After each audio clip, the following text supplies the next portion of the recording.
नमस्कार, आप देख रहे हैं स्पेशल रिपोर्ट और आपके साथ में विजेंद्र सोलंकी। नेपाल में तबाही के बाद क्या एक और तबाही आने वाली है जो पहले से ज्यादा खतरनाक होगी? सवाल चीन की नीयत से जुड़ा है, क्योंकि एक तरफ कहा जा रहा है कि नेपाल की तबाही मेड इन चाइना थी, तो दूसरी तरफ चीन बोल रहा है कि नेपाल पर एक और खतरा मंडरा रहा है। सवाल यह भी कि इस तबाही में अभी भी कितनी जिंदगियां ऐसी हैं जो गुमनाम है, कितनी खत्म हो चुकी है और कितनी पहचान को तरस रही।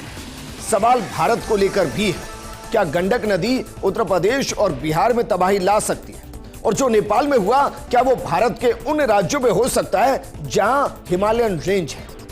आज हम आपको बताएंगे भारत में कितने ग्लेशियर हैं, कितनी ग्लेशियर झीलें हैं और कितने ग्लोब की घटनाएं हो सकती हैं। और क्या अगर कभी ग्लेशियर झील में ग्लोब की घटना घटी तो क्या हम उस तबाही को रोकने के लिए तैयार हैं? क्योंकि नेपाल की त्रासदी ने बता दिया कि अब खतरे की घंटी भारत के भी कई राज्यों में बजने लगी है। साथ ही आपको बताएंगे नेपाल का वह स्वर्णिम कल क्या था, आज का मलबे में दबा हुआ आज क्या है और वो कल क्या होगा जो दुनिया सहायता के जरिए नेपाल के लिए बनाना चाहती है।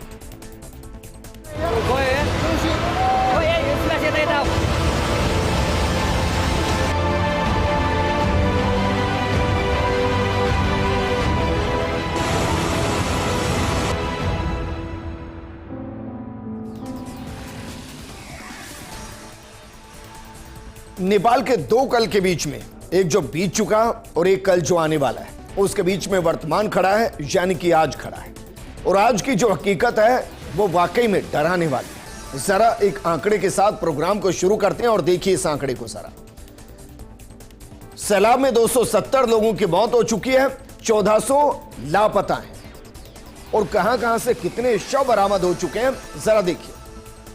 चितवन से 118, नवलपरासी पूर्व से 62, नवलपरासी पश्चिम से 15 शव बरामद हो चुके हैं, धांधिंग से 27 शव बरामद हो चुके हैं, गोरखा में 20, रसुआ में 17, नुवाकोट के अंदर 12 और तनहुन के अंदर 9 शव बरामद हो चुके हैं और कुल 270 लोगों की जान जा चुकी है, जबकि 1400 लोग अभी भी ऐसे हैं जिनके बारे में कोई जानकारी नहीं, जो लापता है।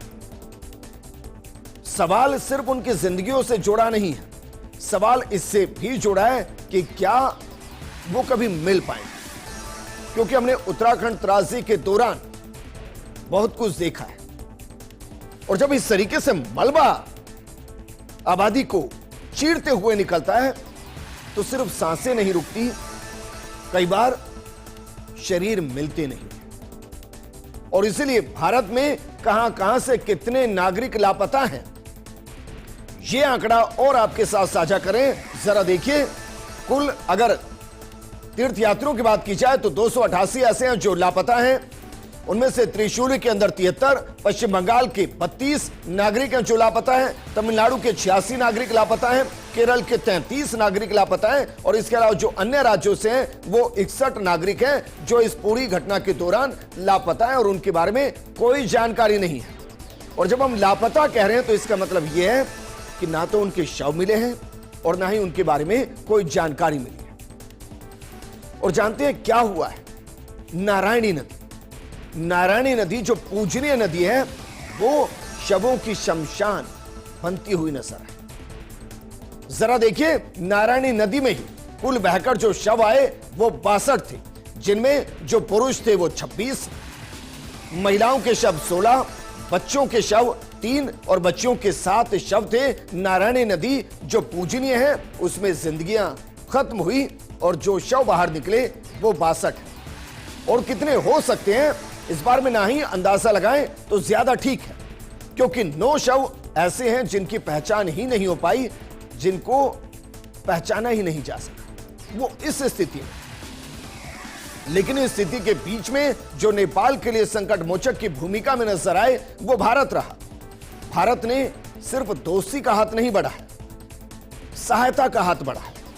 और जब पूरी दुनिया बात कर रही थी, भारत काम कर रहा और भारत ने काम करते हुए जो आपातकालीन सामान वहां भेजा है वो कितना भेजा है, एक आंकड़ा ये भी आपके साथ साझा कर रहे हैं। देखिए जरा, जो कुल आपातकालीन सामान भेजा है वो 47.5 टन भेजा है, इसमें जो दवाएं हैं वो 8 टन के आसपास है और जो खाद्य सामग्री है वो 1 टन के आसपास है। और आप जानते हैं इसके बाद जो नेपाल सीमा विवाद को लेकर आंखें दिखा रहा था, वो नेपाल अब भारत को कह रहा है कि सीमा विवाद कोई बड़ा इशू नहीं है, इसको सुलझाया जा सकता है, क्योंकि शायद नेपाल को भी समझ में आ गया कि मुसीबत के वक्त में जो खड़ा होता है वही सच्चा दोस्त होता है। और नेपाल के साथ भारत की सिर्फ सांस्कृतिक विरासत नहीं मिलती है, सिर्फ सीमाएं नहीं मिलती है, आचार व्यवहार सब मिलता है। और इसलिए नेपाल की तरफ जब भारत ने हाथ बढ़ाया तो भारत संकट मोचक हो गया। नेपाल में बाढ़ ने तबाही मचाई तो भारत ने राहत पहुंचाने में जमीनी कार्रवाई के साथ आसमान का भी सहारा लिया।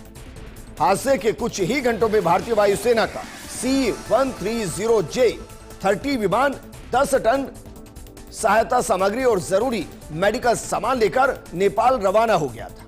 इसमें अस्थायी शेल्टर थे, कंबल थे, हाइजीन किट थी, सोलर लैंप थे और दवाइयां शामिल थी।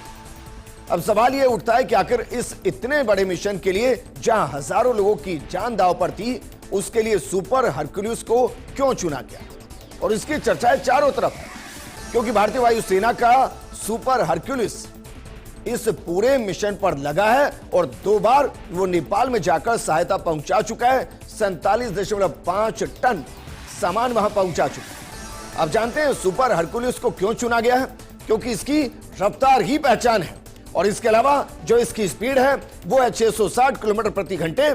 इसकी जो क्षमता है वो 21 टन है और जो रेंज है वो 4425 किलोमीटर, यानी कि एक बार में फ्यूलिंग के बाद 4425 किलोमीटर ये घूम कर आ सकता है। और इसकी जो क्षमता है 21 टन, उसकी वजह से इसको चुना गया ताकि कम वक्त में ज्यादा राहत सामग्री पहुंचाई जा सके। अब जरा यह भी देख लीजिए कि नेपाल की मदद के लिए किस देश ने क्या कहा है। भारत ने वहां दवाई पहुंचाई, वहां लॉजिस्टिक पहुंचाए, वहां खाद्यान्न सामग्री पहुंचाई और भारत कह रहा है कि जो चाहिए भारत देने को तैयार है। जबकि चीन ने नेपाल के लिए इमरजेंसी सप्लाई और कैश इंतजाम करने की बात की और यह जानकारी नेपाल में चीन के राजदूत ने सोशल मीडिया के जरिए दी है। यूरोपीय संघ की बात करें तो यूरोपीय आयोग के अध्यक्ष उर्सुला वोन डेर लेयन ने बताया कि ईयू और ज्यादातर यूरोपियन मदद जुटाने के लिए तैयार हैं। कितनी मदद की गई कोई कंफर्मेशन नहीं। International federation of red cross and red crescent societies ने मदद का हाथ बढ़ाया। फेडरेशन ने एक बयान में कहा कि वो नेपाल रेड क्रॉस सोसाइटी के बाढ़ राहत कार्यों की मदद के लिए $1.24 मिलियन की इमरजेंसी फंडिंग जारी कर रहा है। अमेरिका नेपाल में आपदा राहत सलाहकार भेज रहा है और साथ में $5 लाख की फंडिंग भी दे रहा है। जबकि WHO ने जरूरी इमरजेंसी मेडिकल सप्लाई भेजी है, जिनमें दवाएं हैं और मल्टीपर्पज टेंट शामिल है। जी हम इसलिए आपको बता रहे हैं कि सबसे इतर भारत जो नेपाल के लिए कर रहा है उसे शायद नेपाल कभी भुलाएगा नहीं और कम से कम तुर्की की तरह दगा तो बिल्कुल नहीं देगा, क्योंकि नेपाल इस दर्द को महसूस कर रहा है और इस दर्द में भारत की मरहम को भी महसूस कर रहा है। अब जरा देखिए नेपाल तबाही में किस देश से कितने लापता हुए हैं। हमने आपको यह तो बताया कि कौन सा देश नेपाल की इस तबाही में कितनी सहायता कर रहा है। सच्चाई यह भी है कि इस तबाही के दौरान कई देशों के काफी नागरिक लापता हैं, जिनके बारे में कोई जानकारी नहीं। और देखिए किस देश से कितने लोग लापता हैं। इसमें अगर बात करें भारत की तो भारत का आंकड़ा हम दे चुके हैं, 178 के आसपास लापता हैं। नेपाल के खुद के 127 लोग लापता हैं, अमेरिका के 65 लोग लापता हैं, यूक्रेन के 53, मलेशिया के 51, ऑस्ट्रेलिया के 35, ब्रिटेन के 23 और कनाडा के 25। इसके अलावा भी 20-21 देश ऐसे हैं जिनके एक-एक 2-2 नागरिक लापता हैं। अब बात करते हैं कि इस तबाही के दौरान क्या वाकई में ग्लेशियर की वजह से ऐसा हुआ, ग्लोव की वजह से ऐसा हुआ, या अतिवृष्टि की वजह से ऐसा हुआ, या फिर ये पूरी की पूरी तबाही मेड इन चाइना। क्या चाइना ने जानबूझकर नेपाल के अंदर इस आपदा को आने दिया? ऐसा हम क्यों कह रहे हैं जानते हैं? क्योंकि नेपाल के 3 जिलों में भोटे कोसी नदी में अचानक आई बाढ़ से तबाही जो मची, उसके बाद आज चाइना कह रहा है कि खतरा टला नहीं है। चीन की तरफ से इसको लेकर अलर्ट किया गया है। और चीन के जल संसाधन मंत्रालय ने कहा कि नेपाल में चोचेन, खोला और पुरेपु त्वांगपो नदियों के संगम के पास एक बड़ी अवरोधक झील, जिसे बैरियर लेक कहते हैं, वो बन रही है। ये चीन आज बता रहा है। कल जब उसको जो बताना था वो उसने नहीं बताया, लेकिन जो आज बता रहा है वो कितना खतरनाक है, जरा इसको आंकड़े के जरिए समझिए। चीन क्या इशारा कर रहा है? क्या वाकई में नेपाल के अंदर एक और तबाही आएगी? ये सवाल इसलिए क्योंकि जो तारीख है 27 अगस्त सुबह, उसमें 20 लाख घन मीटर जल आयतन हो चुका है। कहां पर? जिस बैरियर लेक की बात चाइना कर रहा है। और 30 अगस्त को यानी कि 3 दिन के बाद वहां 50 लाख घन मीटर के आसपास जल आयतन होगा, यानी कि वो जल वहां इकट्ठा होगा। और चेतावनी क्या है? अवरोधक झील अगर टूटी तो इससे भी बड़ी तबाही तय है, क्योंकि जो इतना ज्यादा पानी है वो इससे भी ज्यादा तबाही लेकर आएगा। ये चाइना ने अलर्ट जारी किया है, लेकिन क्या वाकई में जो अलर्ट जारी किया गया है ये उस इंटरनेशनल कॉन्स्पिरेसी के उठने के बाद किया गया है, जहां कहा जा रहा है कि चीन की 45 मिनट की साजिश ने नेपाल को बर्बाद कर दिया, क्योंकि बाढ़ का स्रोत तिब्बती हिस्से से जुड़ा बताया जा रहा है। नेपाली सूत्रों के मुताबिक तिब्बत के केरुंग से आई भीषण बाढ़ की चेतावनी नेपाल को 45 मिनट की देरी से मिली। चीनी मीडिया रिपोर्ट्स कहती है कि तिब्बत में बाढ़ स्थानीय समय के मुताबिक 10:30 बजे आ चुकी थी और यह नेपाल से 25 से 30 किलोमीटर की दूरी पर है। दोनों देशों के वक्त में 2.25 घंटे का अंतर है। ऐसे में नेपाल तक जानकारी पहुंचने में 45 मिनट की देरी हुई। और सबसे बड़ा सवाल यही है कि क्या चीनी पक्ष के पास ऊपरी इलाके में हुई घटना की जानकारी पहले से थी और दोनों देशों के बीच में real time flood warning system क्या वाकई में प्रभावी नहीं था? समय पर चेतावनी मिलने पर नीचे के इलाकों में लोगों को निकालने का ज्यादा समय मिल सकता था, लेकिन चाइना ने शायद अलर्ट नहीं किया, यह नेपाल कह रहा है। लेकिन सोचिए जरा, जो नेपाल के अंदर हुआ है क्या वो भारत में हो सकता है? अभी हम क्या जिक्र कर रहे हैं? अभी हम बस इतना जिक्र कर रहे हैं कि नेपाल के अंदर जो तबाही आई उसका पानी अगर गंडक झील के अंदर आ गया, गंडक रिवर के अंदर आ गया, तो उत्तर प्रदेश और बिहार में परेशानी हो सकती है। यह सिर्फ हम एक ग्लेशियर की बात करें, एक झील के आउटब्रस्ट की बात करें। अब जरा इस आंकड़े पर गौर फरमाइए, क्योंकि जो आंकड़ा हम आपको देने वाले हैं ये एक अलार्म है। आप कह सकते हैं कि नेपाल में जो घटा उसने भारत को भी सोचने पर मजबूर कर दिया है। और क्यों मजबूर कर दिया है, जरा अब इस आंकड़े पर गौर फरमाइए। भारत में कितने ग्लेशियर हैं?